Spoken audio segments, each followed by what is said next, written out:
আজ তোমাদের সঙ্গে শেয়ার করব আম তেল রেসিপি। চলো পুরো ভিডিওটা দেখতে থাকো। গাছ থেকে আম পেড়ে নেব। তেল আমের জন্য আমের ছাল ছাড়ানোর দরকার নেই, এইভাবে ছোট ছোট করে কেটে নেব। এরপর লবণ হলুদ দিয়ে ভালো করে মেখে নেব। লবণ হলুদ মাখিয়ে 1 ঘন্টা এইভাবে রেখে দেব। 1 ঘন্টা পর এইভাবে রোদে দিয়ে দেব। পুরো একদিন এইভাবে রোদে শুকিয়ে নিতে হবে। এরপর আমগুলো শুকনো হয়ে গেছে। এরপর সমস্ত মশলা একসঙ্গে মিশিয়ে নেব। লবণ, হলুদ গুঁড়ো, চিনি স্বাদ মতো,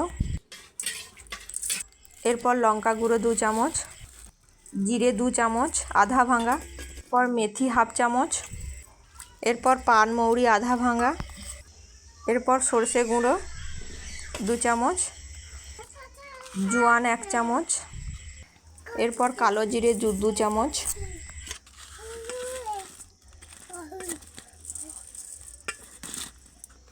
তো মশলা ভালো করে মাখিয়ে নিয়েছি। এরপর সরষের তেল দিয়ে আবার ভালো করে মেখে নেব।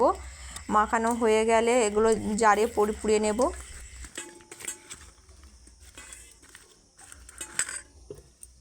ভালো করে মাখানো হয়ে গেছে। এরপর জারে পুড়িয়ে নেব। পুড়ে এটা রোদে দিয়ে দেব। রেডি আম তেল রেসিপি।